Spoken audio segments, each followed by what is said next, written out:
It's never been done before. What's the plan? When was the last time you were in Vegas? You want to host an esports event in Vegas for SMITE. SMITE 2. Now you're talking.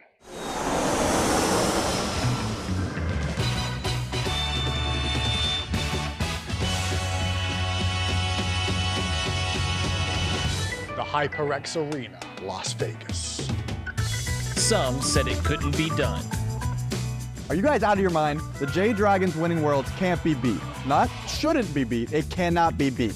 This January, see SMITE like you've never seen before. You clowns are gonna need a team even crazier than you. Who'd you have in mind?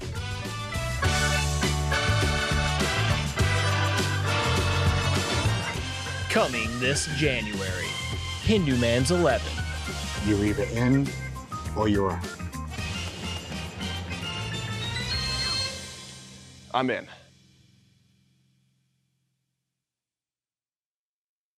Imagine I just look at the camera at the end of that bit and go, I'm out, and then I never appear again.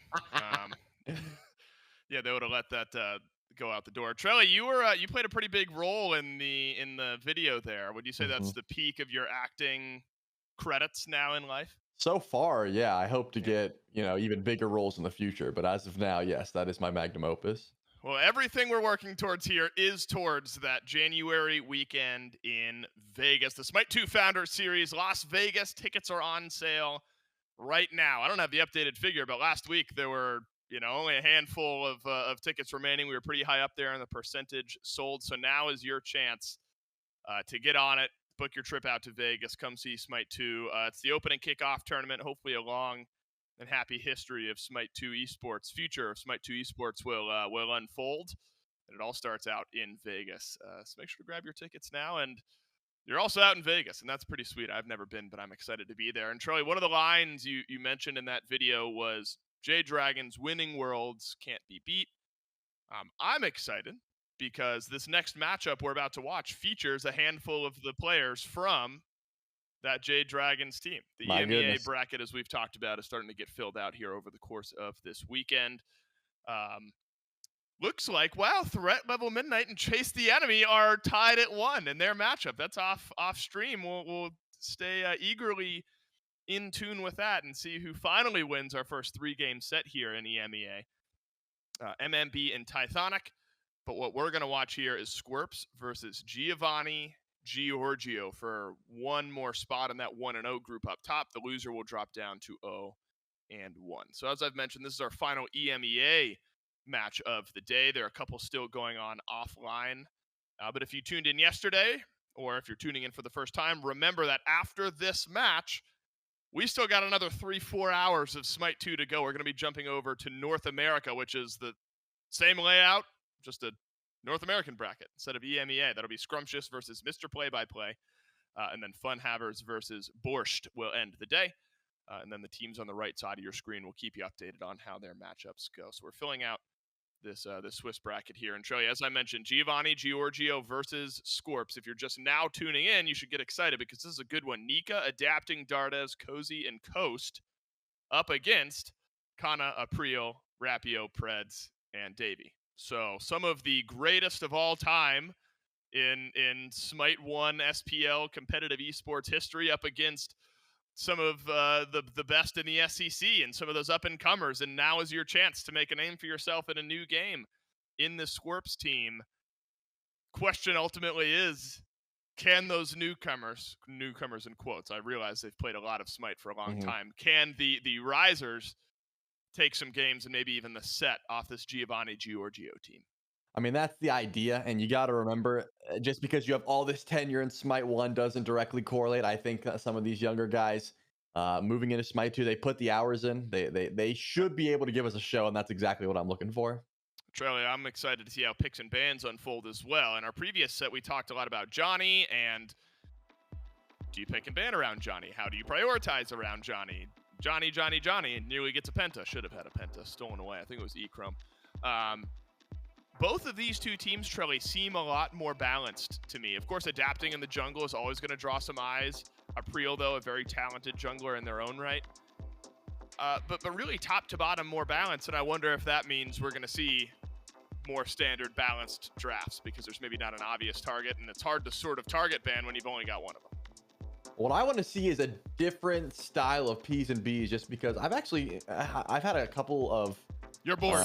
Just times when I'm not bored. There's a couple times when I've had to grab clips from this Giovanni Giorgio squad, and I want to say adapting has been on Fenrir for the majority of those clips. So look at that, no Fenrir this time, no surprise there. So the Scorps are gonna have that option to, they won't have that option, I should say, to take it away, and adapting has to play something else. He's also played a lot of Susano, so there's still options for him in the jungle, but I just didn't want to see the Fenrir anymore because I've seen so many of his clips piloting that Fenrir. But recently it's been the Jing way in this slot, but it looks like Giovanni Giorgio values that Bacchus pickup just a bit more. Probably going over to Nika. Again, I think Bacchus has been more of a solo laner as of recent, but doesn't mean that Kha'Zix can't take it into the support role as well. Well, Fenrir has been a popular pick regardless, but you're right, Trelly. It's been something that we've seen plenty of with this Giovanni Giorgio team.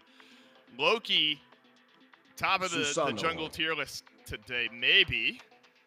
It's like they're reading my mind. What I was going to say is Susano also towards the top of the jungle tier list. So one could be solo, one could be ADC. One of them should be jungle. But who is who? This is a Scorps team, Shirley, that's trying to adapt and maybe create their own meta with two of the premier assassin picks in the first two of their draft. I think what this is taking a traditional jungler away from adapting. It's probably the call, right? Like you take away the Susano and the Loki. Now adapting's looking at things like Chalk in the jungle, right? Like that may be the call here for Scorps, is to just try and get him off his game. I think both Loki and the Susano can play multiple roles convincingly. Now you've got the Amaterasu, who matches up quite well into Bacchus in that solo lane. So not going to be a bad idea. Now you've added Hades, and my brain hurts, man. I'm not going to break down that draft until I see the last pick, because honestly, I can't tell where anything's going. Wouldn't ask you to, Trellia. Yeah, I'm going to need a little bit more information before I lock in. We have traveled so the more far. Again, but seems his pretty faults will be standard. well worth the One of trip. the two teams is following the well-rounded team, well-rounded composition, and then Chalk. All right, so maybe a little bit less. Probably Chalk jungle at this point, but the rest of it seems somewhat obvious here for Giovanni Giorgio. Assuming, oh wait, no, because we got a Bacchus, so Bacchus would be solo. This is gonna be fun. Oh no, so I'm right. I didn't. You are right. What did I say? You said Chalk jungle. Okay, Yeah. I thought I said Chalk solo, and I panicked for a moment there. So Chalk jungle for Giovanni Giorgio. Does the Jing Wei answer any of your questions here, Trelly? Maybe Hades support could be on the menu here. We've seen that not frequently. I'm thinking... Is any of this obvious? I'm thinking Alma, Jingwei duo lane. You throw Hades into mid, and then you just let Susano and Loki decide amongst themselves who, who wants to jungle and who wants to go towards mid. Not my favorite draft I've ever seen, just because, again, I see the mindset. They said, let's take Loki, let's take Susano, Fenrir and Odin are banned. Those are all, those four gods that I just mentioned are all picks Adapting would have loved to go to. Now he's stuck on the jungle. Not the worst thing in the world, but not, his favorite pickup as far as I've seen. Right, exactly. But taking those gods away, have you left yourself with the remnants of a usable squad? I think, yes, it's possible. We'll have to see exactly how the Scorps decide to play this one, but hopefully I got the roles right at the very least. We'll answer those questions right now, Trelly. Scorps versus Giovanni Giorgio, heavyweight matchup here in EMEA. I was right. So April, yep, the jungler. Rapio is mid.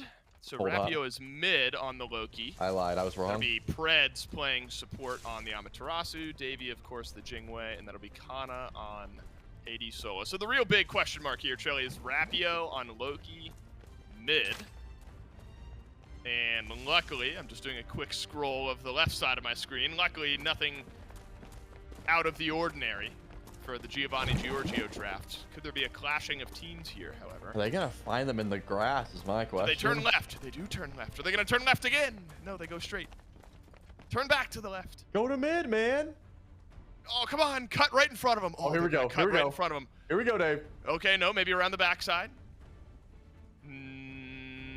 Nope. April spotted this. He knows they're all there. He told Yeah. his team. Yeah. Does anyone walk to it? Nope. All right. Wow. That has got to be the most disappointing outcome of that possible. Yep. That was I want to worst see a case full scenario. 5-on-5 clash, and we get nothing. We do get to see Crab the just crab. watching it happen. We do get to see the crab, which is cool. Which anatomically, no, biologically correct the way the crabs eat. I don't know much about it, but that looks like what I've seen when they eat. So I'm just gonna say that it's. I thought you had like some secret crab facts, but you were just guessing. Yeah, here's the thing about crabs and how their mandibles are built and their claws have to operate a certain way to feed them. No, I've got none of that. I do know that Preds has got a speed buff invade going though. They'll be rotating right back around the duo lane here. So we'll see what the Amaterasu support looks like. Unfortunately, left Davey a bit out to dry here, so we'll get zoned away from his wave. But Amaterasu's fast enough. They got a speed buff. I don't know how much that'll help in the landing phase, but a good invade nonetheless. All right, so we got night and day difference as far as relics go. 3 blinks available for Giovanni Giorgio. 3 sunders available, and adapting, taking a lot of damage, did have to use said blink to get out of trouble. And that's kind of one of the issues with Chalk jungle, man. He cannot swing with the best of them at level 2. It takes time for Chalk. He really needs itemization before he can jungle like a Susano or like a Loki. So probably going to be a little bit longer before we see adapting getting active, but I do like the blink on the Morgan just because whoever you transform into with your ultimate, you get to use their relic as well. So if you need safety, just transform into someone who has safety, or use double blink, or use their CC immunity. You know, you could just go full cooldown and then find your other, you know, options elsewhere. But Dardis is going to be under a lot of fire with this double, like, assassin style of gameplay you're up against, right? April and Rapio are probably going to spend a lot of time trying to kill him mid. Dardes is able to blink away to safety.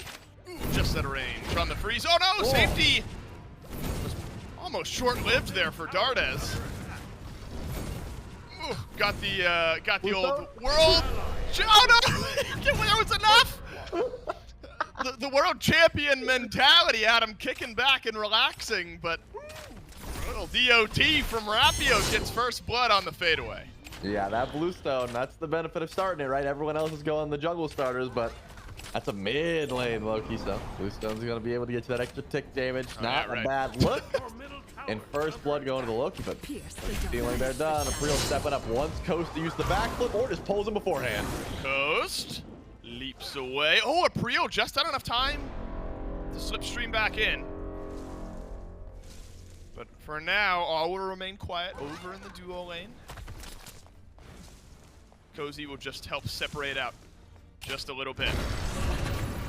I'm intrigued by this mid lane, though. Rapio, goodness, level 5, another solo. April got the assist on the first, so that's on me. But this one is a solo. Rapio, 2-0.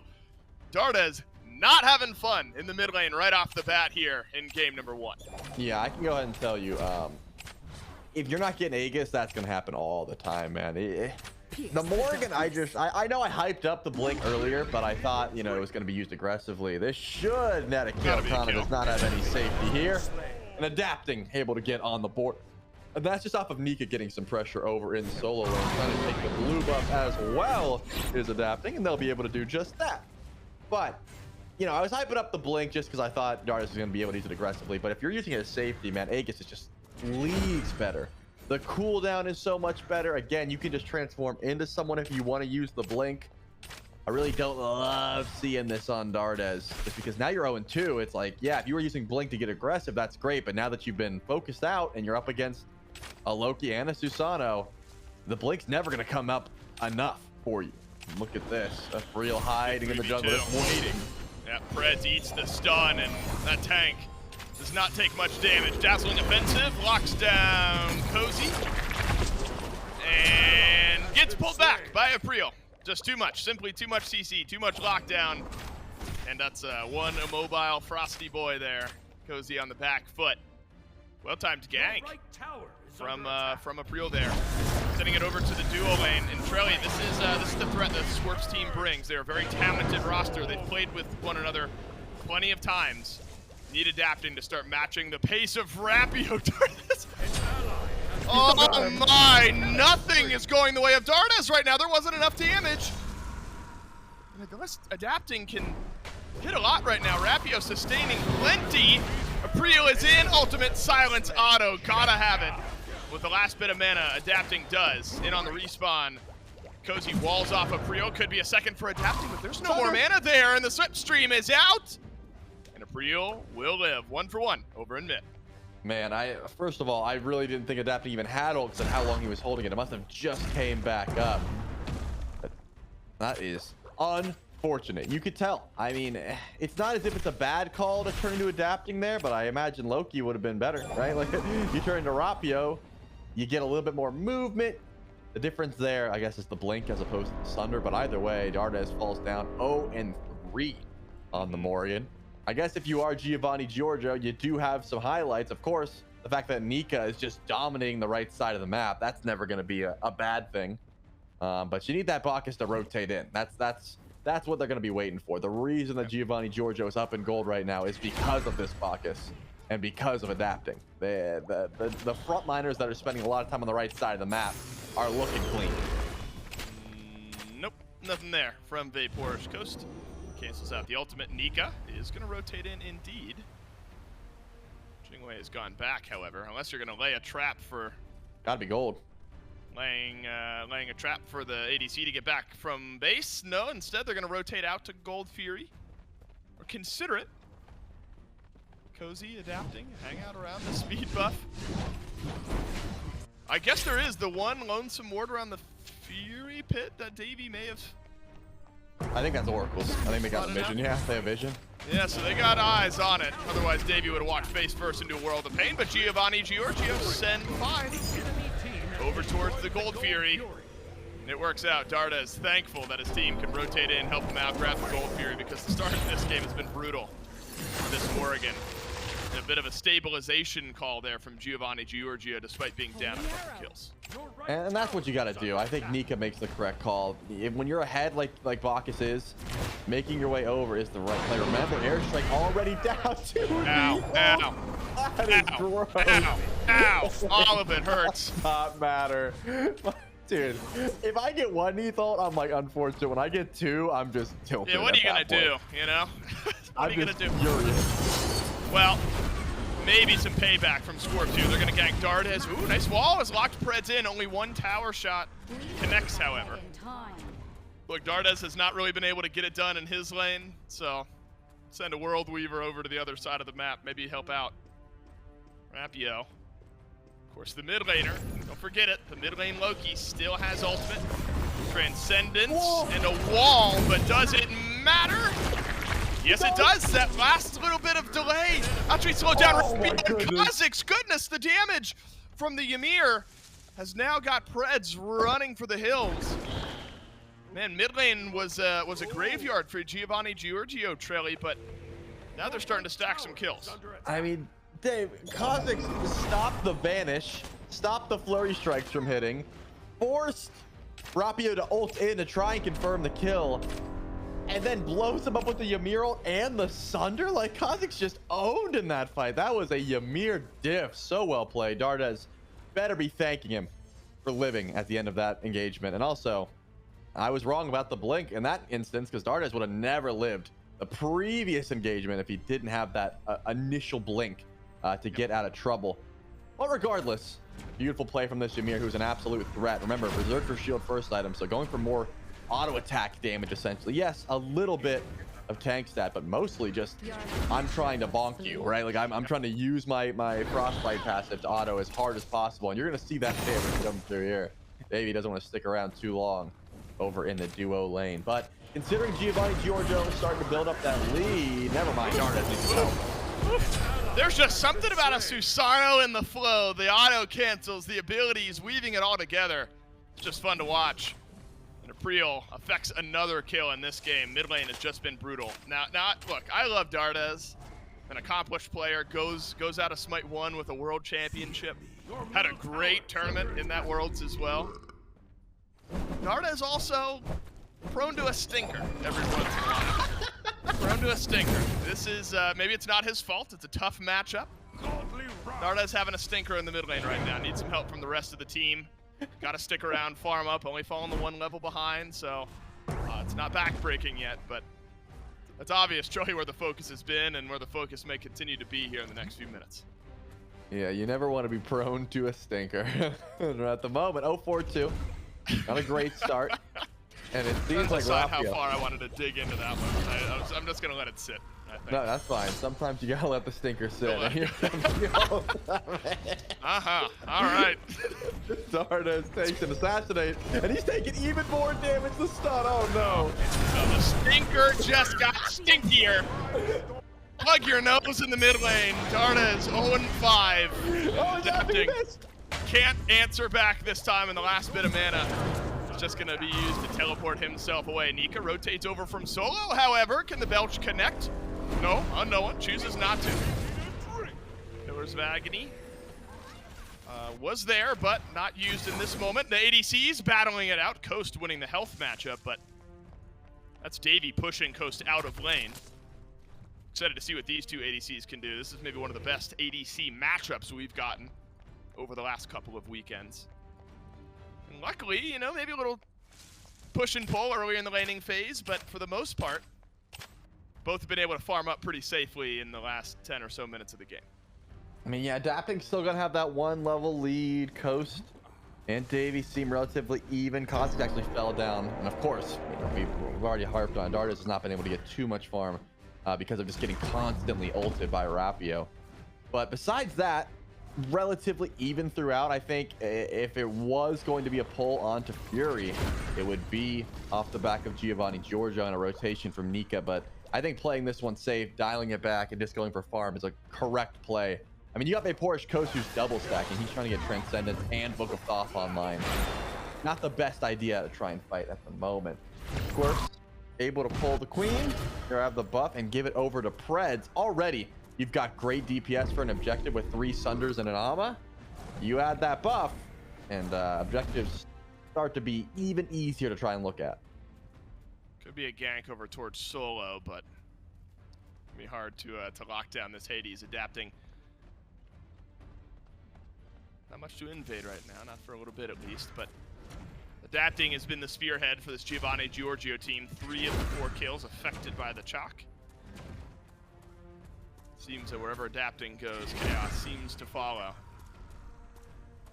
Plenty of coverage, vision coverage for Scorps on the left side of the map here, so they'll be able to read exactly where Giovanni and Giorgio are placing themselves. Coast will try to answer with some of the same as well, and this is one of the more evenly paced games we've gotten so far.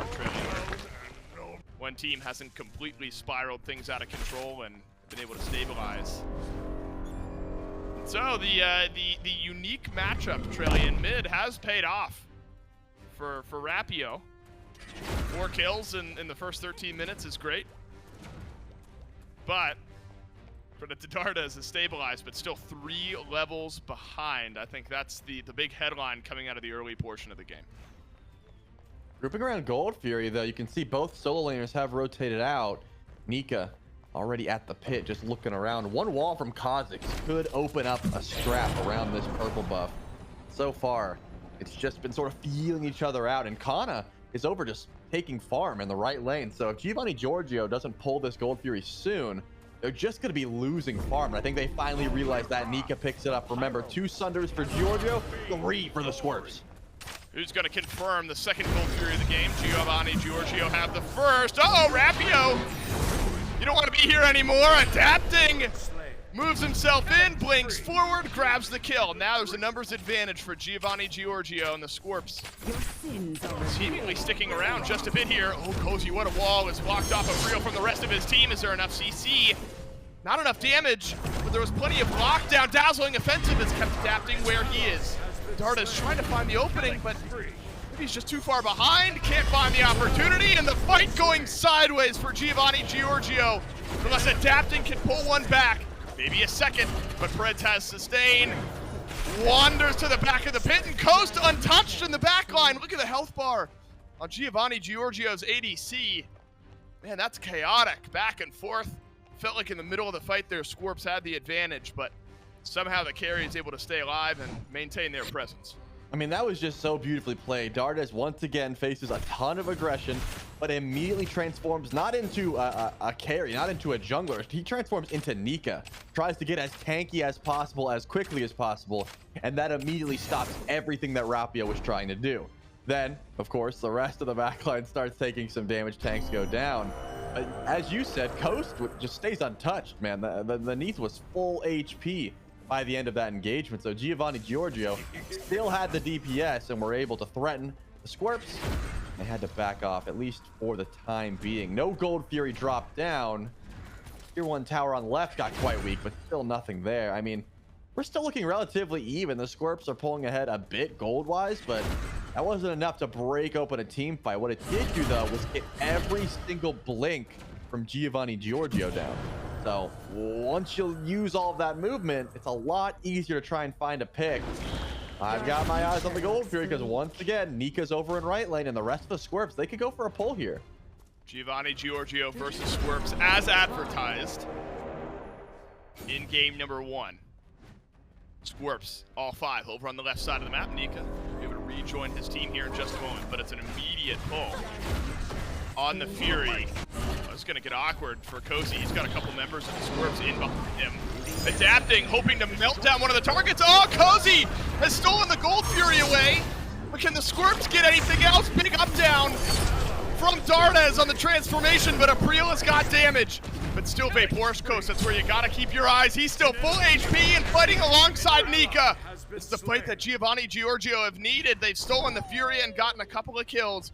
Still chased down to be had, a knock-up delays. But Adapting might just have a bit more reach, and Rapio rooted and killed. And there's your win for Giovanni Giorgio. A win so far. They won the tier 1 tower as well. That should be free with Kana over and right. Doesn't seem like there's going to be any more action happening on this side of the map. And that's a great heads-up play from Kha'Zix, by the way. You walk up, you see the Gold Fury being pulled, you recognize how low it is. The Scorps are like, okay, we're going to reset, we're going to leave. Ymir says, I've got Thunder, bro. I'm just going to take it. Takes the Gold Fury from under their nose. Does take a little bit of damage in the process, ends up falling down, but I'm calling worth at the end of the day. Once you get, your freeze and your ult off and steal gold, you've done your job. But let the rest of the team clean up. And now, even in kills, yes, but with that stolen Fury and the 3 for 2, Giovanni Giorgio pull ahead in gold as well. So now it's time to continue that momentum. Could be around the Fire Giant. But seeing some early FGs here, Charlie, maybe indicative of the pacing of games we've seen. One team so far ahead typically at the 15 or so minute mark that Fire Giant is almost an afterthought. Are they diving Kana? Yeah, they got 3 people looking at him. Good wall, but just off the mark. Dash had already been used, freeze, everything. It's all whiffing. Kana's gonna have some help here in just a second. Davey, Preds, all of them. They're here over in solo. Adapting. Oh my goodness, where's the damage come from? Answers back with an up down of his own. Kana doesn't have ultimate either. I'm not sure exactly what's going on here, Trelly, but it's bad for the Scorps. Preds walled off once again. How about this rotation from Giovanni Giorgio? They send everyone but Dardes over to right and help bail out their team. I mean, yeah, they looked terrible at first. The wall misses. Kana's getting some good damage. I thought we were going to see a Pillar of Agony. Doesn't matter about that. Let's talk about it now. Fire Giant being looked at. You can see there is a bit of rotation. Rapio close by. Preds has Sunder. Can they go for the steal? Preds might need to make this play happen. Giovanni Giorgio started to speed things up here. Over on the other side is April. Ultimate charge, and Nika gets the FG. Unfortunately for Preds, that's the dash in. That's the last thing he'll do with this life. So Giovanni Giorgio able to turn this game around, Trelly. It was looking like Scorps had some momentum, particularly around Dardes in the stinky start to game 1. But the word stabilized is something I've said probably a few too many times this game, but I'll say it again. Stabilized now as Dardes only just the 1 level behind, and the rest of the team 4K goal in the lead. Finally being able to make use of that Cosmic Horror, because it's an item that you need a certain amount of intelligence even to proc, and there wasn't enough intelligence until probably 1 more item will come through, and that should be able to grant that extra cooldown rate pass. Look at Dardes. Look how far he's come. Now he's running aggressively at Rapio, looking for the 1v1. That was something. Put on some deodorant, spritz to the poopery in the room. You know, we're all we're all good now at the 20-minute mark. Rapio being dove. Oh, the 0-6 Dardes. No, I think we spoke too soon. Yeah, that's trouble. Dardes will die, but adapting will clean up the kill. So 7-0 for adapting. 0-7 for Dardes, but they combine. It's the equation. 7-0 plus 0-7 equals 1 clean KDA, but also a gold fury here for Giovanni Giorgio. We're gonna pull a bit further ahead in the goal. Hey, listen, I've made that play before. That's an ego play. That's you farmed me all game because my character couldn't compare with yours, and then I finally get online and I'm running you down. Yep. Didn't end up working. Adapting actually cleaned up the kill, but at the very least, Rapio is now even as opposed to, you know, positive, which is what Dardes wants. At the end of this game, he wants nothing else but to say mid diff, and so far has not been able to say it. We do have a lot of gold across the map being grabbed, which certainly helps out. Soul Reaver picked up for adapting and a Porsche Coast. That's going to be even more increase in DPS. Yeah, the World Weaver is going to be absolutely chunking when they do climb out. I think Prez is just trying to take waves at this point. That's my guess. Because there's no other reason you'd be here. Unless adapting knows that Prez is here, then hey, maybe we let Giovanni get ran down. Adapting plenty strong enough at 7-0 to make a play here on the opposing support, but Kana, wow, he's gonna get jumped on. Killing spree. And so what does that open? You know, I talked to Gore a lot about this yesterday. I've talked to essentially everyone I've casted with in the past. When you're trying to slow things down, mount some sort of defense, it feels so bad to give up that one pick, especially when you're behind. You're like, look, I mean, maybe if we can 5v5, we can do something. We're only 6 or so thousand behind. Giving up that one pick, making it a 5v4 and a massive gold deficit. When the death timer is 45 or so seconds, yeah, essentially just gives up any potential defense here. Maybe they weren't going to defend anyway, but now it's a simple decision here for Giovanni Giorgio. A little extra gold. Potentially setting up Trilly for the next FG. Look, I mean, 10 seconds on Kana. I mean, they're sticking around. Giovanni Giorgio are getting some damage in on that mid lane Phoenix. Ultimate flies through from a Prio, but wow, the damage out of nowhere onto Preds with the last bit of health will make his way out. And that's a pretty costly death from Kana there. Mid lane Phoenix run down and confirmed. And that's the issue with this Hades solo, man. You can never be tanky enough. You always want to try and build damage, as you see Book of Thoth, Cosmic Horror, Polynomicon, but the Spirit Robe is not going to let you survive the onslaught of damage that Giovanni Giorgio has already built. And with a mid-bird down, they still have 2 more tier 2s to go for. So if you thought the itemization was rough now, wait until they pick up the rest of this gold that's on the map. There's a lot of real estate to be had. Just about everyone getting close to level 20. Dardes pretty far off, but that's to be expected. Needs to get a little bit more farm rolling. I wonder though, do the Scorps try and set up an ambush of sorts? Or do they just play defensively and try and, you know, look at Fire Giant once it spawns back in? With the mid Phoenix being the one that's down, it's not too difficult to try and defend, but they are fully grouped, Dave. The Scorps could, in theory, hide in the bush and just wait for an ambush, but seems like we've already been let down by that once this game, you know?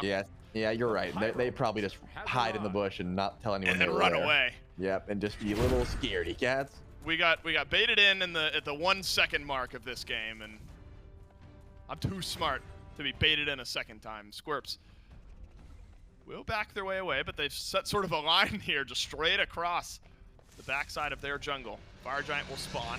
It appears at the moment as if the Scorps maybe making an attempt at a steal. Remember, there's fire minions pouring down the mid lane, so somebody's got to go deal with those. For now, it's Rapio on that low-key mid, who started off great. What, 5-0, 5-1, 5-2, something like that?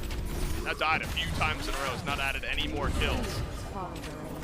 The Porsche Coast, undying so far this game. 407, a couple fully stacked items. This Neath is just absolutely going to slam if given the opportunity. Here's your opportunity, and goodbye health bars. It's just a one tap, almost from Coast. Adapting cleans up the kill, but Coast did 99% of it. We talked about costly picks. Here's your costly pick that gives up this Fire Giant effectively, and also Charlie opens up the immediate turnaround and push. 30 or so seconds in a 5v4 can knock down maybe another one of these towers. The Ancient Fury would be nice to grab here if you're the Scorps. Make sure that you can't shut down structures. Fire Giant, that's an afterthought. That's definitely going down, but confirming this objective at least opens up the door. If the Scorps win a big defense, they can just run down an enemy Phoenix. So that's a good thing to take away from Giovanni Giorgio. That is going to be something like these Phoenixes will actually fight back. They will be able to help with DPS at least a little bit. We got 10 seconds for a Vaporous Coast blink. Other than that, Giovanni Giorgio ready to push at any given moment. And as you highlighted earlier, there's still fire minions pouring down mid that the Scorps have to worry about. I'm thinking you just run this down though. I don't think you have to worry too much about right lane. Like, someone is going to go for an ambush, someone's going to look through the walls, and Mika's already on it with help from Darga. It's just play this slow, don't get too much damage from Bluestone from the Loki, and then work on that Phoenix. That's got to be the call here. The consistency of the veteran team Giovanni Giorgio has shown through here in the last 10 minutes of this game. And I'll give credit to Dardes. The veteran mentality of him as well to turn this game around. Despite the rough start, it's a rampage from Vaporous Coast. Davey this time picked off. It has been a 5v4 for the Scorps, really for the last 3-4 minutes. It feels like always somebody getting picked and then trying to defend in a lopsided count. Mid lane Phoenix will respawn and die in just about the same moment. Now the question is, Charlie, do you just immediately shove for the win?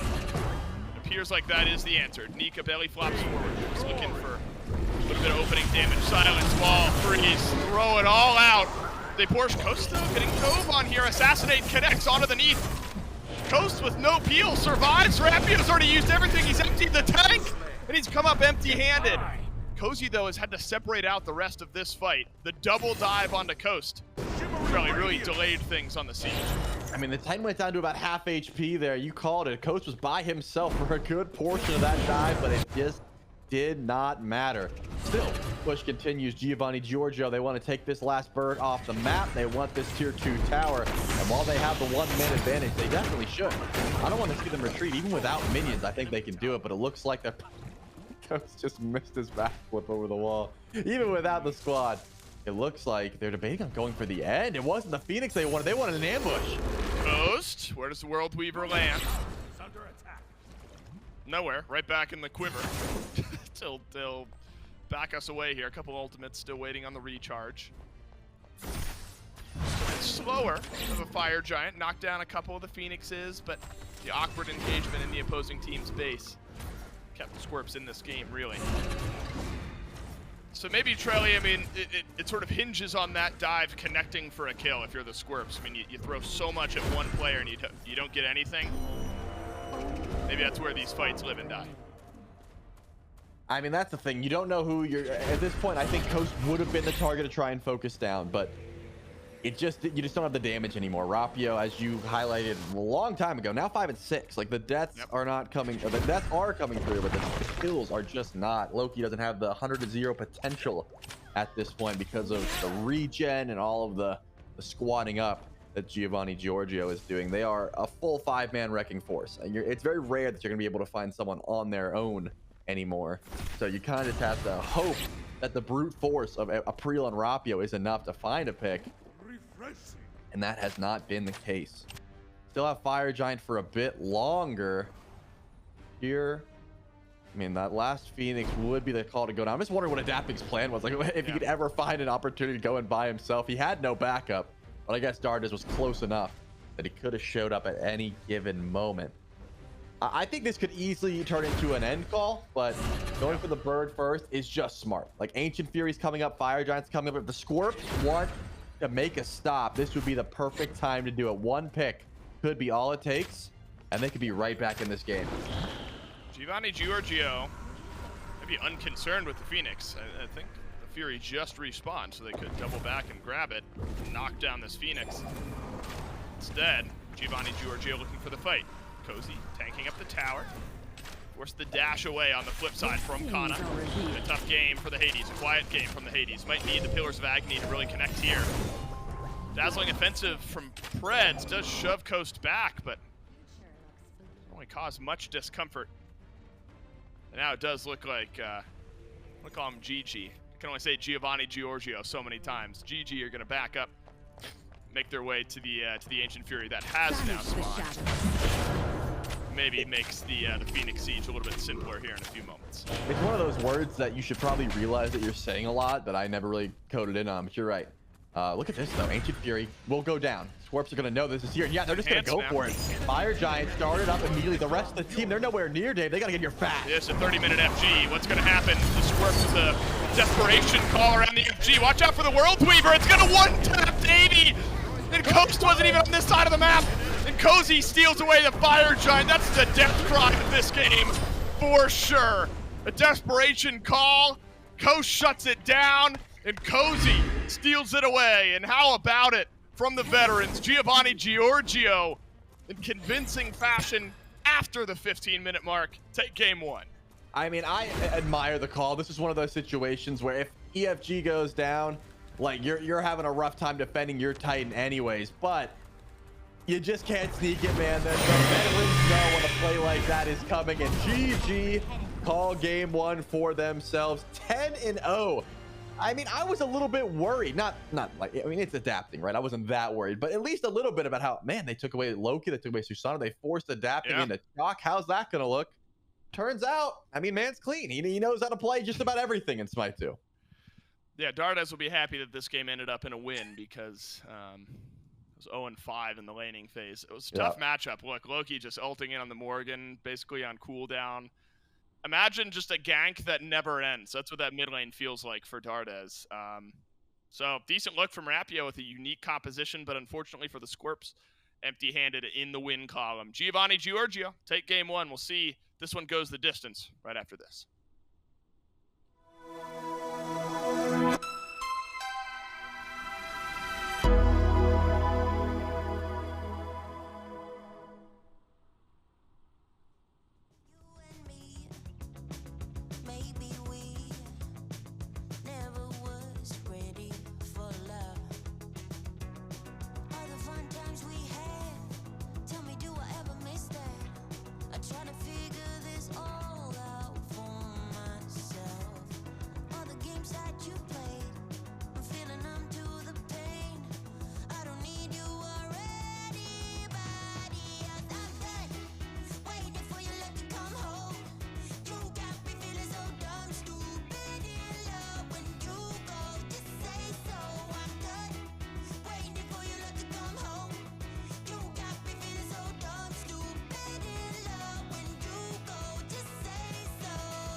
with the rock. You physically couldn't hold me. I don't care if you pushing 40. You can never little bro me. Euro step like Ginobili, from young OG to the OG.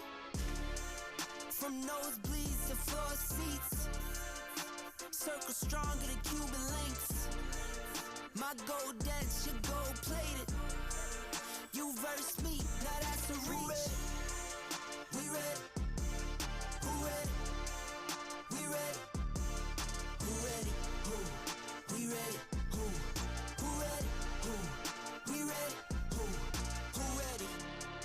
We ready, been ready, I waited, my turn, on God, held steady. I keep dropping back to back, I keep going if you let me. I've been sitting at the top, looking down at those who left me. Promise I'm not being petty, I'm the one they envy. Brody moving state to state, make $1 million out the semi. Plus I grinded from the start, I was stacking pennies. I might dip like Machiavelli, after the confetti. Who ready?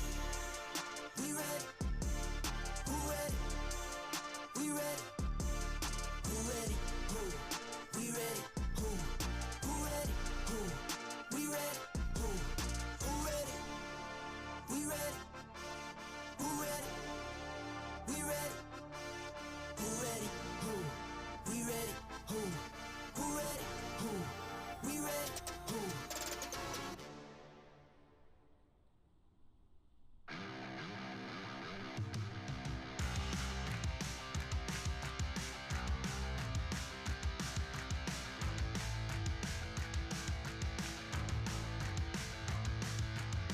We can't get no satisfaction.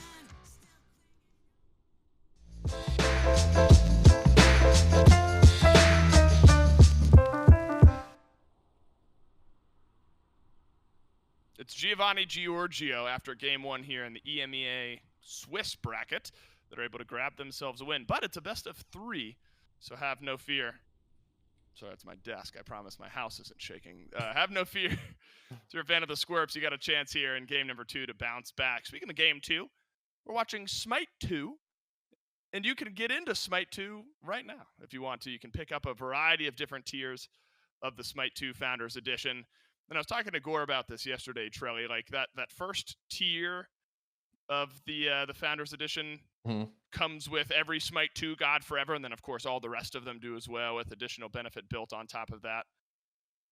Every God Forever has got to be one of the best deals that you can get in gaming, and it's a great way to start off your SMITE 2 career. So look into it now. SMITE 2 Founders Edition available. And hey, maybe you find yourself playing against some of the guys who are watching here today in the future. Did you end up seeing the American Psycho parody we did for I the did. Founders Edition? I think that was legitimately one of my favorite ad bits that SMITE has put out in recent memory. That was really good. Everyone really channeled his Bateman. I know. He kind of scared me, I'm not gonna lie. When he was doing it, I was like, I don't want to be near this guy. You had to check, your back on the way home, and when you walked in the door, if Huey Lewis and the news starts playing, you're freaking out, and Yep. Anyway, SMITE 2, get in now, and great opportunity to get some cool stuff on top of it with the varying tiers of the Founders Edition. Giovanni Giorgio, Trelly, I mean, it looked like they had just picked up the game for the first time today in the first 5-10 minutes of this game, but completely flips the script. Rapio, those 5 kills, all happening in the first 10-15 minutes of this game. Same with Dardez's 7 deaths. Coast and adapting just bought their time, slowly stacking up, slowly building up. And there were a couple big fights in that mid to late game that just turned things sideways. Yeah, and also you got to look at the fact that all of the aggression really was towards Kha'Zix and Dardez. Adapting in Vapor's Coast, 6-0-10, 10-0-8, essentially going undying. I mean, literally going undying. Nika 3-1-9, also very close to that spot, while just getting a ton of damage off. So for me, if Kana was able to have a little bit more presence out of the solo lane, then Nika couldn't have made the early rotation and try and bail out the squad, because there was a pretty solid early lead there for the Scorps based off of just pushing out Dardez, rotating over to duo lane when they didn't have a mid laner to deal with.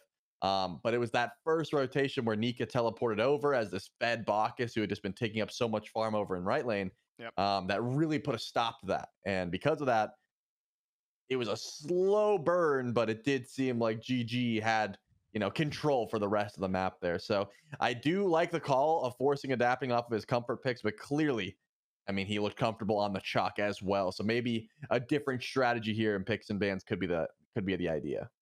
I've got the dog corralled right next to me. I'm going to see if I can slowly rotate. Yeah, you asked me earlier. Nope, Zeus just ran loves away. being on camera, by the way. He will Come walk here, right come here. up. Wow, she's actively going the other way when I say come here. That unlucky. Yeah, Zeus, I have my door closed, but when the door's open, he'll just come in and he'll just chill with me. Well, there were, you know, when we were working at home during COVID, you know, I had just gotten Ramsey, so everyone saw the tiny little puppy, and we weren't, you know, we were in the studio for 3 or 4 years, so a lot of folks just haven't seen the update. So I'm trying to give an update, but anyway, we'll get it at some point. Picks and bans for game 2, though. We'll answer some questions. Really unfortunate that one of these two teams has to end up in the 0-1 portion of the bracket. And I mean unfortunate for the rest of the teams in the 0-1 portion of this bracket, because these two, I'm relatively confident will end up grabbing the 3 wins needed in the Swiss bracket to bypass that additional qualification stage. So a pivot now from the Scorps. Not only are they in the first pick slot, but they're going to take away one of the 2 assassins that they drafted in game 1. That's just going to leave the Loki on the table. Fenrir is still around as well. You mentioned how much you liked a Fenrir ban, but could be a pick here, might need to be a pick here.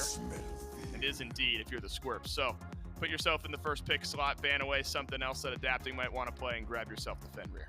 And this is definitely smart because Fenrir has the best matchup into Loki, right? Like between Susano and Loki, you would prefer just giving that one up. So go ahead and force adapting into taking the Loki if he wants, because it's already going to be in a pretty rough matchup up against the Fenrir. But with that, you don't have to pick your jungle yet. They could just grab the Loki if the Scorps want to and put adapting back on the chalk, which we already saw how that went. So I don't think we'll see a Loki mid here, but it's certainly a possibility. Just grab the Ymir, the Bacchus. Fantastic front line. We saw what it was able to do last game.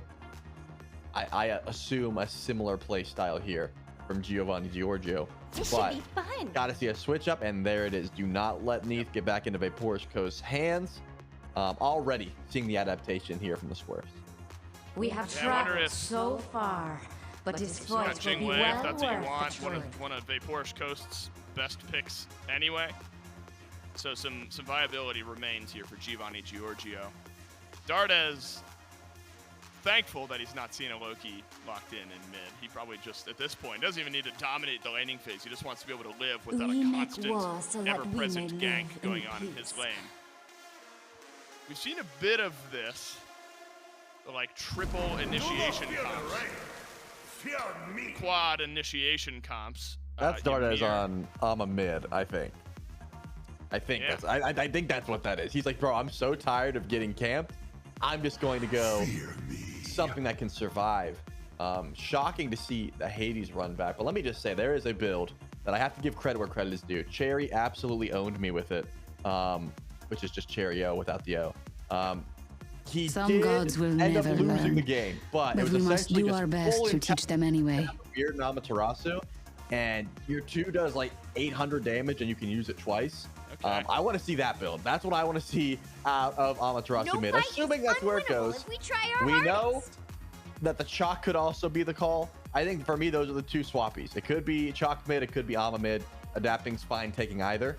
But regardless, I want to see full intelligence. I don't want to see hybrid. I don't want to see tank stats. Just go as much intelligence as possible and just try and one shot, because it is a sight to see if you have not witnessed it yet. It's interesting, after it's all said and done, Dardes doesn't want just the standard mid lane. He has a chance to just lane against what I'm assuming will be a Morrigan and just hang back and chill.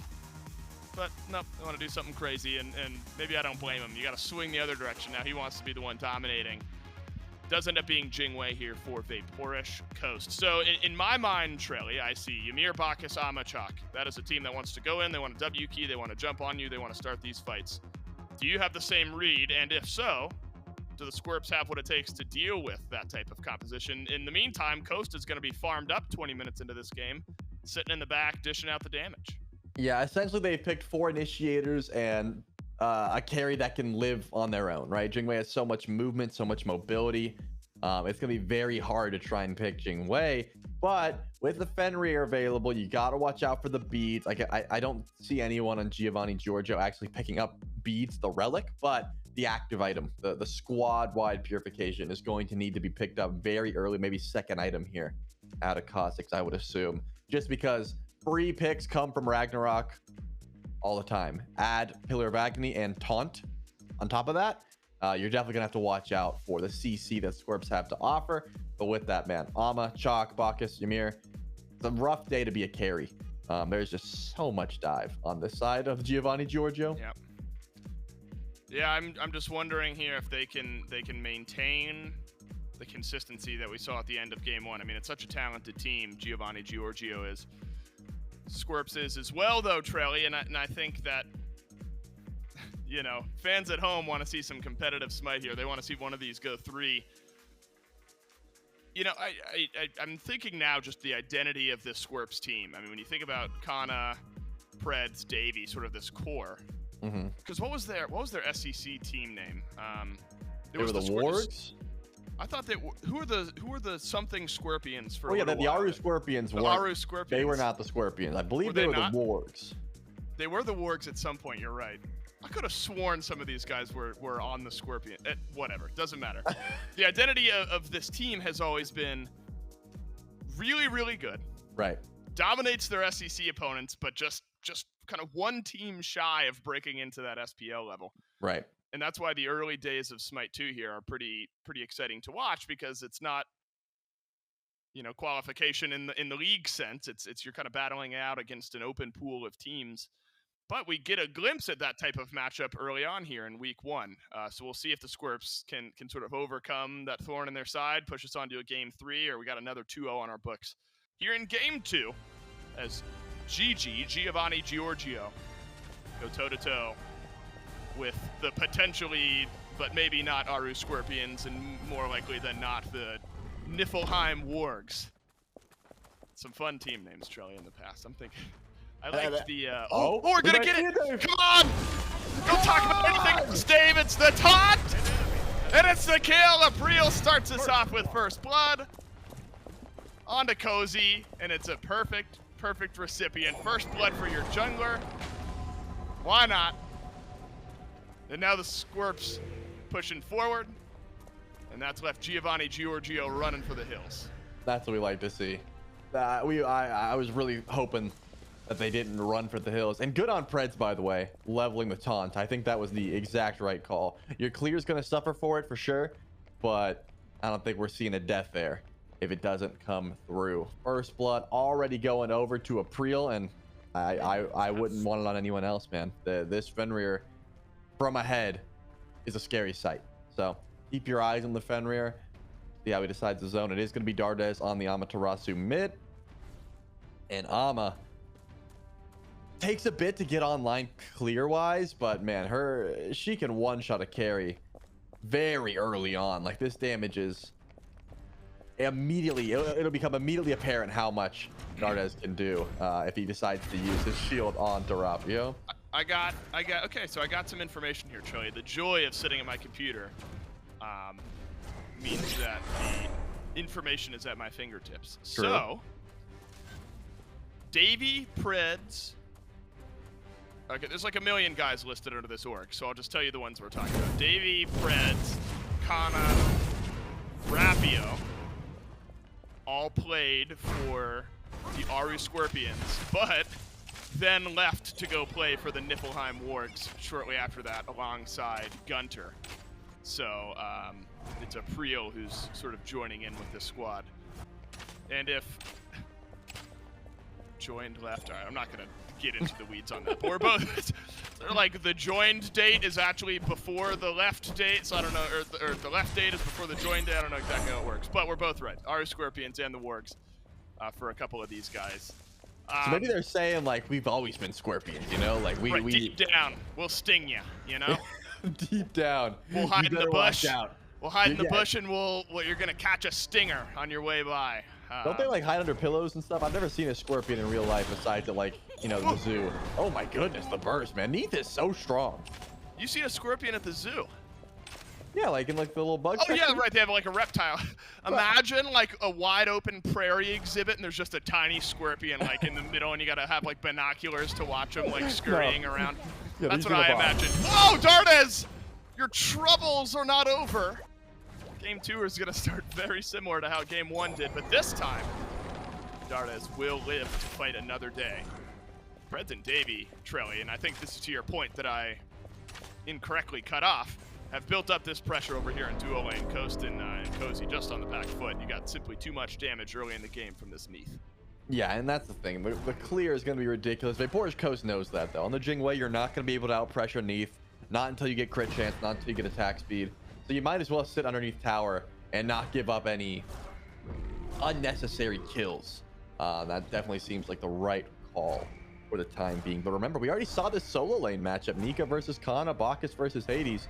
And Nika got the better end of it, but April's nearby. One flop, and we could see a kill here. Let's see if Nika falls for it or if he just decides to clear slowly. April. Maybe waiting for some of that mobility to get used. He didn't flop. Well done. Didn't flop. Nika, smart. Holds on to it. And I apologize, if you're scared of scorpions, you might want to plug your ears because I'm going to give you some more information here. Scorpions are found on every single continent. What? Except Antarctica. So there's no ice scorpions, but Well, yeah, but like they're in like the desert, right? Like the surely they're desert, not- grasslands, savannas, and forests, and mountains, and tropical rainforests, and crawl spaces around homes, according to this list. Okay. So everywhere.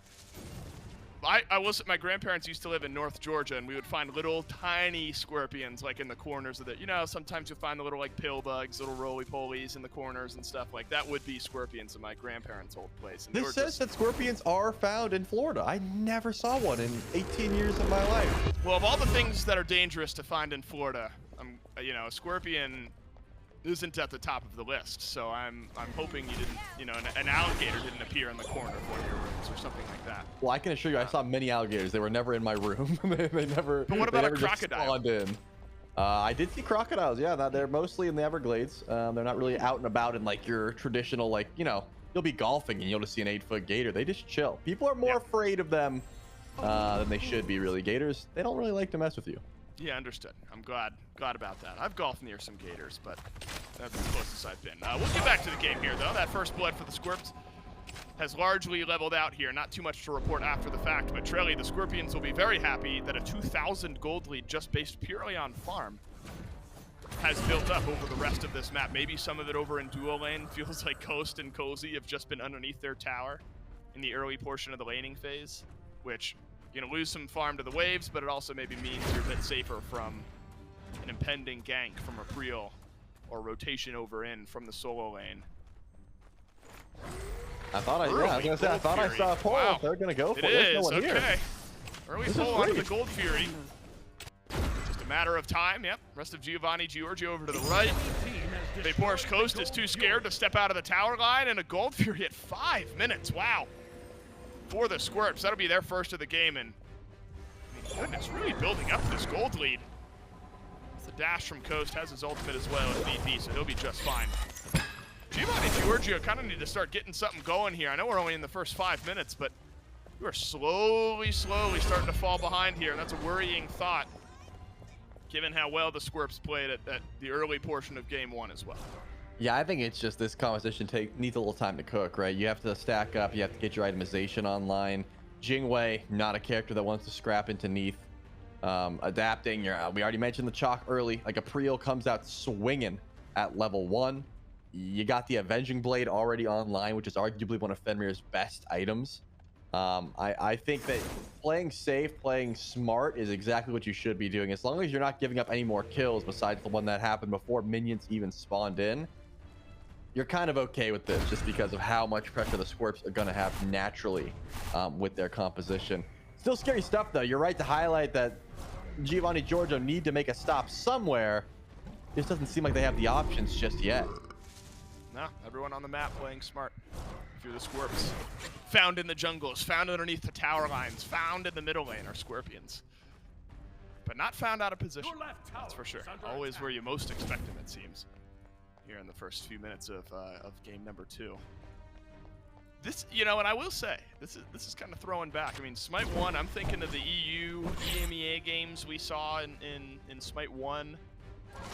They were a little flash in the pan maybe for first blood, and then stability and slowness for like 20 minutes.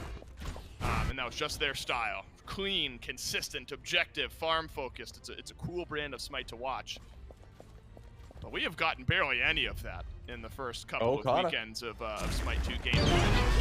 We want to get things started here as well. Kana's rotated from solo.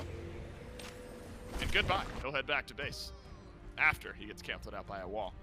Weird rotation though. Like Gold Fury's not even up, right? Like that was just to try and catch out someone. I've seen Davey charge up his ult 3 separate times and not end up firing him because no one really makes themselves known. Adapting can eat the mean and a Gold Weaver. Oh, that Well, up down from Adapting, but the Ragnarok from April won't meet its mark. Adapting will escape. A-okay this time. Teko Kage finished up for Adapting. One of the early power spike items for junglers here in the current meta. Slight grouping now. And the Queen. Cozy maybe steal something away here, but really peanuts in the grand scheme of things. Don't want to give up too much. It ends up being picked up by the Scorpions. Now Cozy, the lack of escape, was under some pressure, but a good rotation in from Giovanni Giorgio. Now has actually got the Scorps on the back foot. Half health on a couple members. Dazzling offensive, no stun. And Preds on the Athena, ultimate out. He's thin margin Charlie. This is more that brand of EU Smite that we came to expect from Smite 1. Slower, fight around the objectives, don't give up too much. You can have objectives. I mean, Gold Fury's gonna be coming up here soon. That's probably the next time we see the Scorps try and pull something. But I mean, last time Giovanni Giorgio wasn't even close. They were all in base at the time when the objective got pulled. I imagine same style of play. Not to mention, I mean, this is the quintessential Morgan build that I've been seeing. Just Gemma focus into Chronos Pendant, full cooldown rate, trying to get your ult up as quickly as possible so you don't get caught out. I mean, this is like a night and day difference between Darda's Morgan game. Rapio has gone uncontested. There has been no attempt at his life, and doesn't really seem possible. And I think it's all off the back of this aggression from April. It's attacking, takes a ton of damage. Used out the bike, and anyone stun him, they got him. Wow, it's gonna be a kill onto Adapting. The World Weaver was aimed at Dardes, but it didn't end up mattering. Adapting dies off anyway. Then there was a transformation from Rapio into the Fenrir, which for the Ragnarok came up empty-handed. So no ultimates remaining really here in the mid lane, unless you count Cozy, but that'd just be detonate damage on the back foot. So Scorps able to strike pay dirt again here, Trilly, after really 10 minutes of downtime. That first blood happened before everyone shifted out into their lanes. Now extend out a little bit further. Bleeding is kind of continued now. Giovanni Giorgio, find yourself 4K in the hole, is 2K. A little bit to go. Maybe got to group up around this Gold Fury. 3-4 members here now. Scorps are going to collapse in on this. You got to get the Gold Fury at least. In goes April, and he steals it away. Bad to worse now for Giovanni Giorgio. Should have been a simple Gold Fury, but April is in, has the Sunder, and cleans it up easy. Man, I mean, the wall goes up as well, forcing in the Brutalize. That is terrible news for Giovanni Giorgio. They really wanted to sneak that gold and get out, but just not going to happen. Well played by April. Right place at the right time, and gets in, gets that Sunder, and gets on out of there.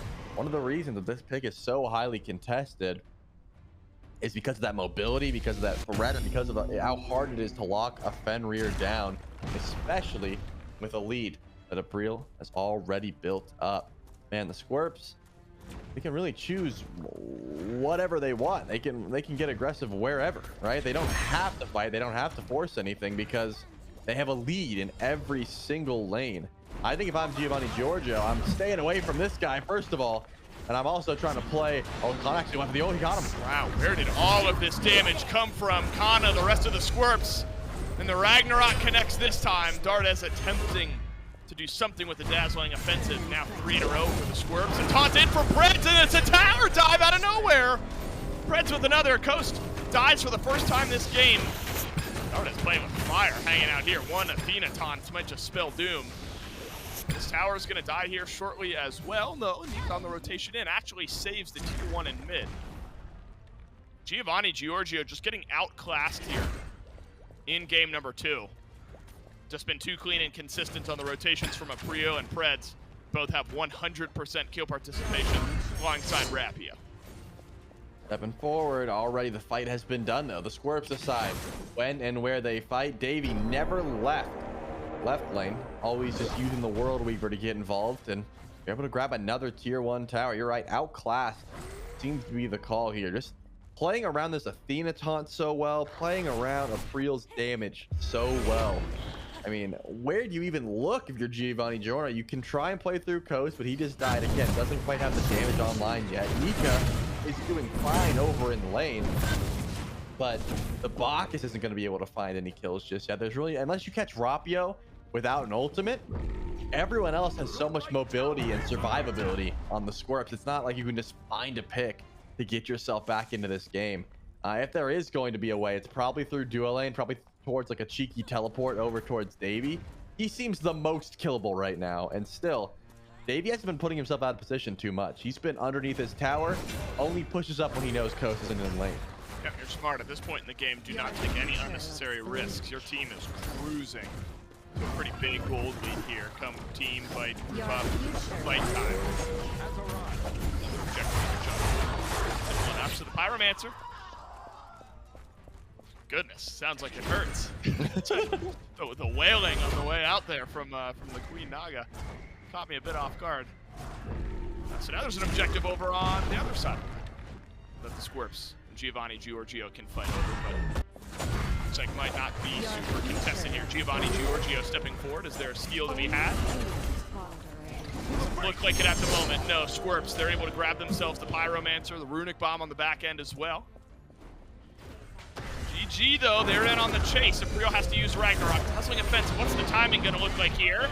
Man, it's great for Aprio. That is a lot of CC immunity. The gap closed from adapting. Oh, bro, it's over. Maybe enough. Adapting. Oh no, just short of the kill on the fadeaway. Adapting might have enough damage here if nobody from the Scorps rotates in.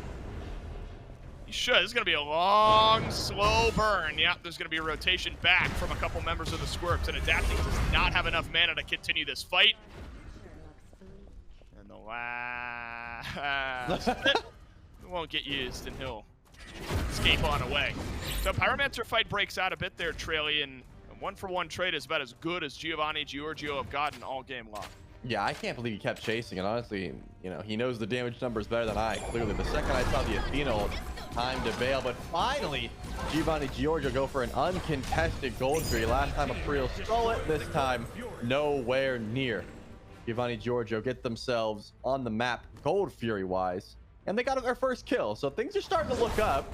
It still looks a bit daunting when you look at things like the gold lead or the XP differential on the map currently, but you know, as far as, you know, getting an objective under your belt, finally killing the Fenrir that's kind of been wreaking havoc across your team, these are small wins, and I think you got to keep the vibes positive. You're up 0-1 or 1-0 currently in the set, so it's not the end of the world if you can't climb back into this one, but you would love to just get the clean 2-0. Yep, absolutely.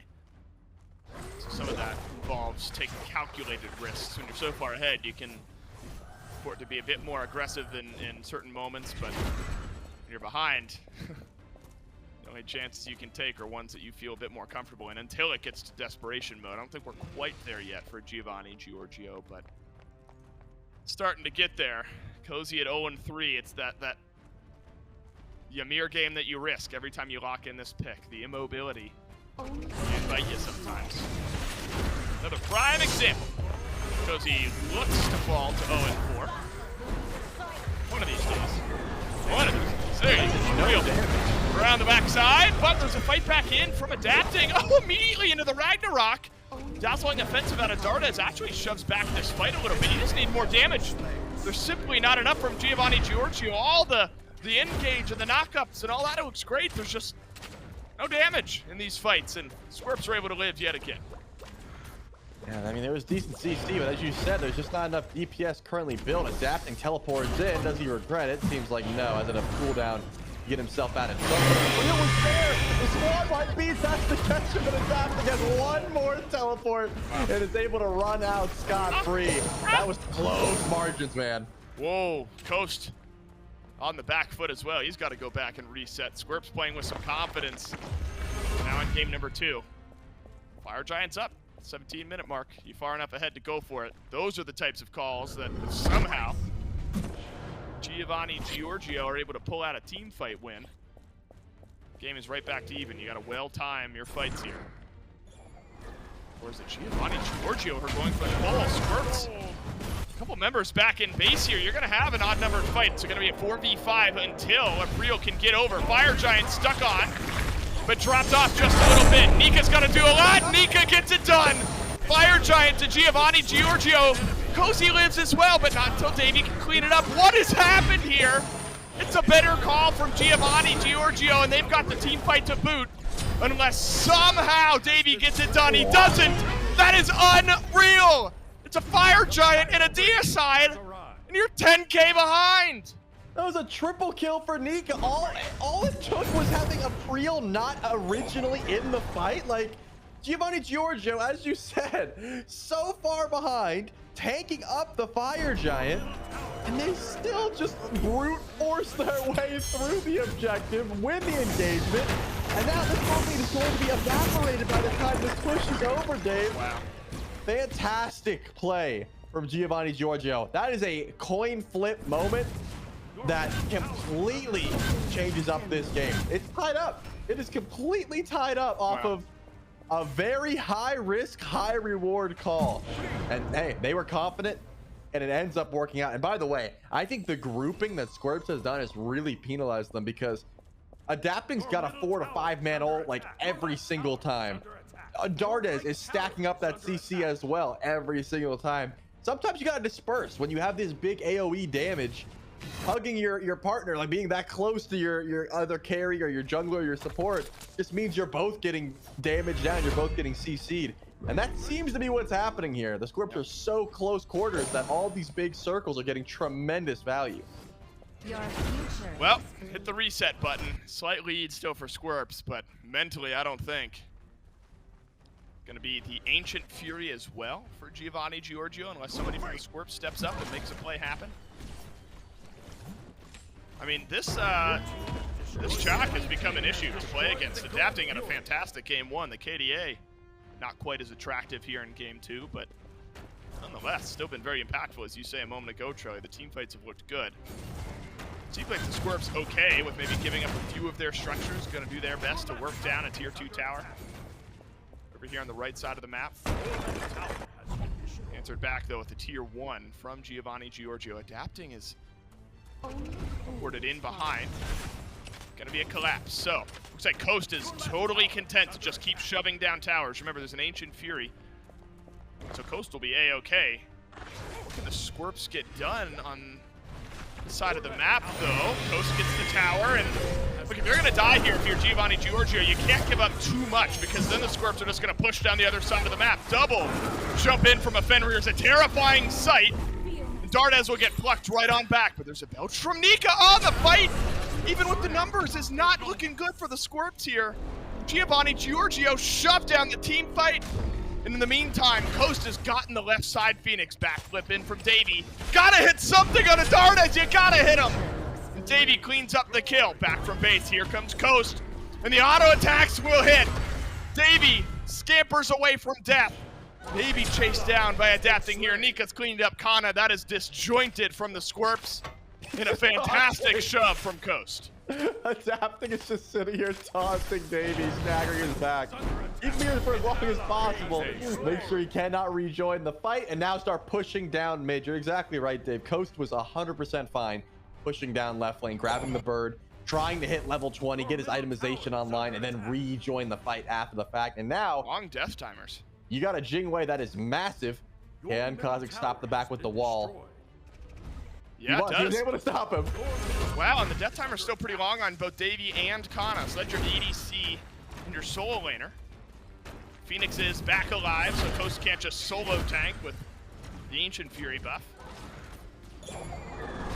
Looks like they'll back away for the time being. Rapio able to stand a decent defense here. Fire Giant buff falls off. Pred still under chase. A 1-level lead, but half health advantage for Cozy. This is just annoying. It's really just annoying at this point. There's actually a rotation through from adapting. Talk about a stagger. This could end up being massive.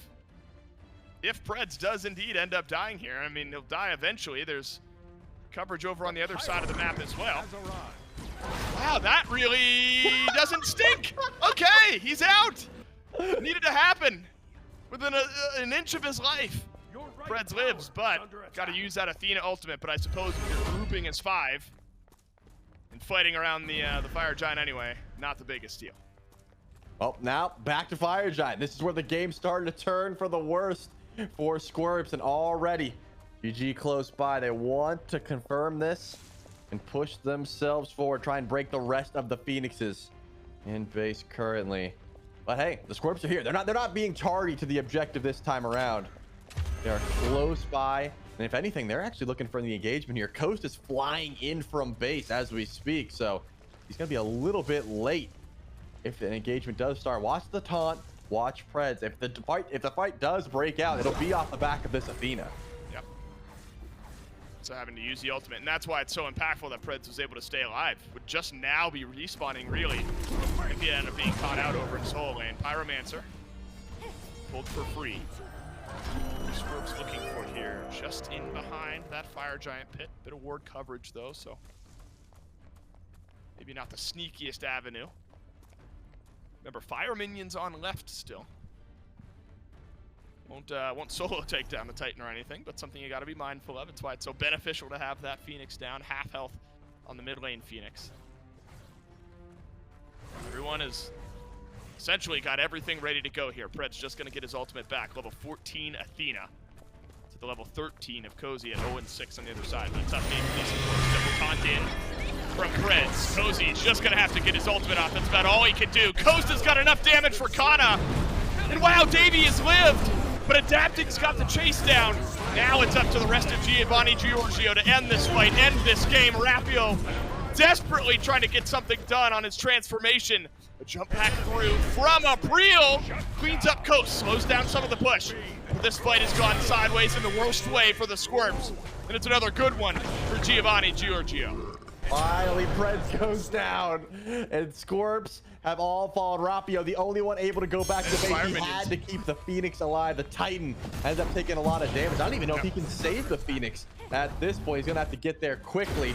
Looks like the archers will not be able to slay the bird for now. But what an engagement, man. Again, this is just full-on dive comp by Giorgio, and they have plenty of damage to back it up, but Coast just ate the entirety of this Hades ult. This ate it no problem. Said, I don't care. Takes it all, turns around the kill. The Fire Giant falls. Anyway, Giovanni Giorgio, goodness, what a turnaround. And this is where that veteran conversation comes back, being able to win from varying degrees of ahead and behind. And it's really that Fire Giant call that we'll end up talking about if Giovanni Giorgio are able to win this game. And we'll talk about it even if the Scorps somehow win. But, you know, if the pace had continued, the Scorps may have already taken this game. We'd be talking about P's and B's for Game 3. Ancient Fury back up once again. With the Fire Giant already confirmed, pretty simple decision-making process here for Giovanni Giorgio. Knock down a few of those Phoenixes. Let's see about a siege. Maybe smart here from the Scorps, Charlie, realizing they got to take a fight away from their base. Looking for an ambush in the grass for now. Once that Fury goes down, they're going to know exactly where GG's at. Which, do they split up, though, is the question. It looks like, yes, they're not staying grouped as 5. They're also not walking into the grass pit. Smart call, unknowingly so. If you don't see anyone on the map, they're either in the base or they're looking for the ambush. Question is, if the Scorps run up from behind or they just go back? It looks like they're giving up on this play for now.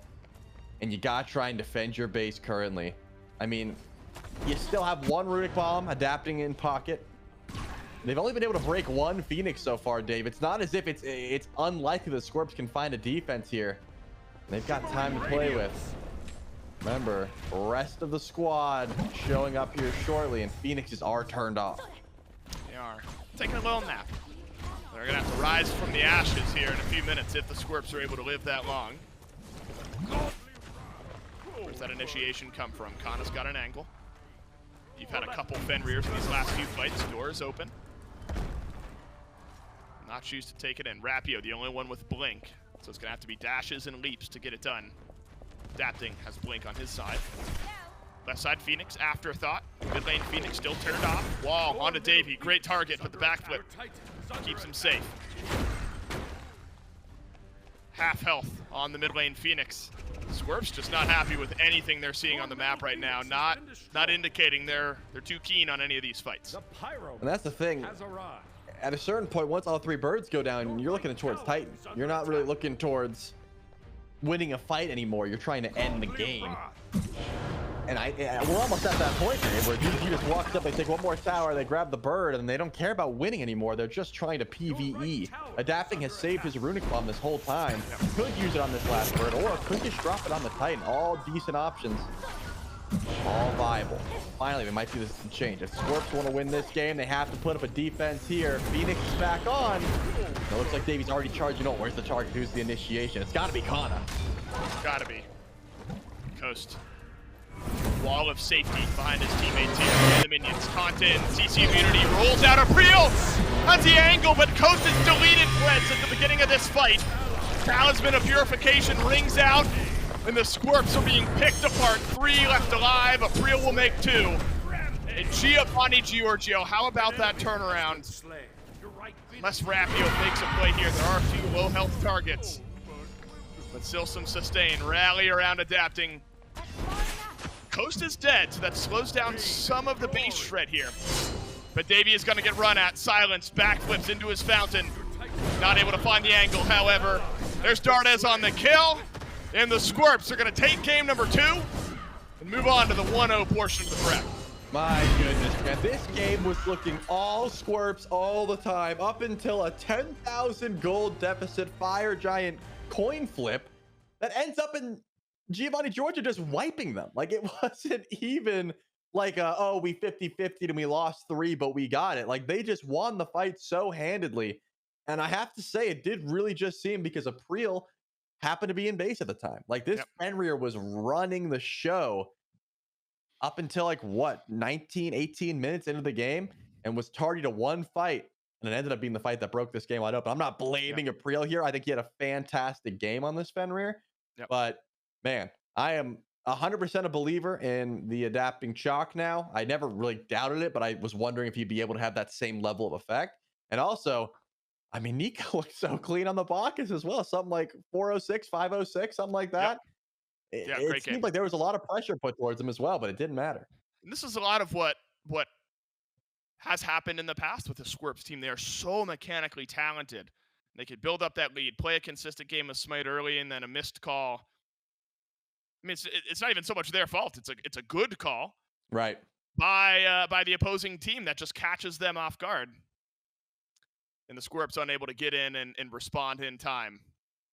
Still a very talented team, and I said it before after game 1. I'll say it again. I feel for any teams that have to go up against them in the 0-1 portion of our bracket. I think this is one of the most talented teams we'll have here in EMEA.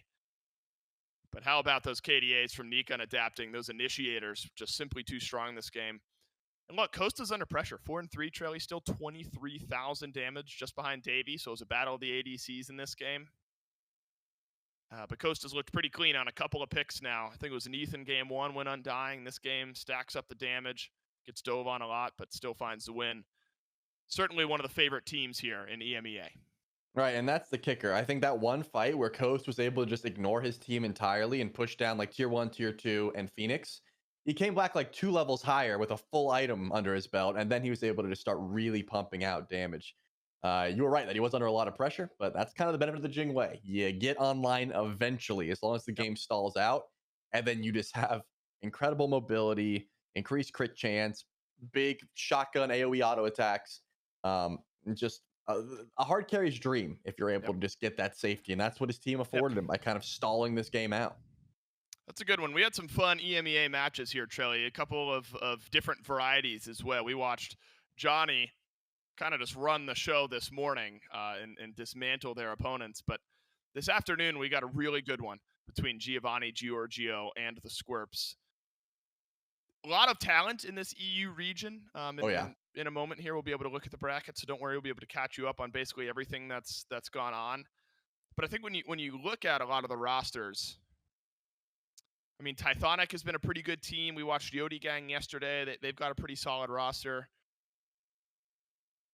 I mean, this Giovanni Giorgio team may just be your favorites here in EMEA. Titans Reloaded's a really solid squad. We watched Bandolero, Gore and I did yesterday. Have a really good game for Titans Reloaded. Here's the thing, Dave. I had to for Smite Too Long didn't watch. I had to break down EMEA, right? I had to study it. I had to look at the ins and outs. And the undisputed top 1 and 2 are Smoke Break and Team Risk. I thought the GG would be in that conversation, but they had lost in the semifinals twice. And I watched those semifinals games, and I saw it was just one mistake. It was just one mistake that really dropped them down. So I think Giovanni Giorgio can easily be in that conversation for that top 1 and 2. It was just the objective play. It was honestly the objective play that made the difference. So the fact that we have all of them here, all at 1-0, means we're gonna see that matchup eventually. But Team Risk, Smoke Break, Giovanni, all on different brackets here. They don't have to match up against each other just yet. Yeah, it's on me. Team Risk got to be one of the favorite teams here. Variety, Lasbra, Theeks, Genetics, and Streak. Goodness, that's a good team. You mentioned it, though, Trelly. All those teams have a really good chance to move on to the 2-0 portion of the bracket. So this is after the early stages, the week 1 portion of our EMEA Swiss stage. The 0-0 bracket is completed. Now the teams that lost have dropped down to the bottom. Teams that won bounce up to the top 3 is what you're looking to get to, what you're hoping to avoid in the losses, what you're hoping to get to in the wins. So I think Titans Reloaded versus Giovanni Giorgio, that should be a pretty fun one. Bandolero, strong support, and Ragna, a good ADC for that team. I think it's about bouncing back now for Scorps. They've got a solid team to go up against in Project Win, but I think that'll be one that the Scorps are favored in the 0-1 portion of our bracket. But I think some of those top teams, Trelly, should escape that 1-0 up top and make their way into the 2-0 portion. That's when we'll get some of these really, really close matchups. Some competition, though, here. I mean, look, 2-0s, but not all the 2-0s were super clean. I think EMEA is going to be a pretty contested region, a couple obvious favorites, but clearly some talent on the rise here in some of the lesser-known teams. And that's the thing. That was my conclusion as well, is just because we've only gotten to see the upper echelon of squads. You know, as a caster, we get like 1 to 2 matchups every weekend, and I don't get to watch the others until we come back later and I get to review everything. So yeah, that was my conclusion as well. I think there's 6 or 7 teams convincingly that could easily stack up and take a game off of just about anyone on this league, which is a scary thought, especially once we mix the brackets or mix the regions later on down the line in these stages. So nothing but excitement to come. But yeah, agreed. Our day's only half over, or you got half of it left, whichever way you would like to think about that. Yeah, my day is, I think your day also over here, but this day, for all of us, not over. We've got the same amount, which is 2 NA matches, 2 best-of-3s in North America to complete the North American portion of the Week 1 Swiss bracket. So that whole completed bracket you just saw for EMEA, got the same thing going for NA, and some high expectation matches on the slate for today. Stick around. That'll kick off here in about 20-30 minutes or so, the North American portion of our day. Still to happen, so plenty more Smite 2 down the stretch here for the rest of our day. You don't want to miss it. Stick around. More Smite 2 Founder Series right after this.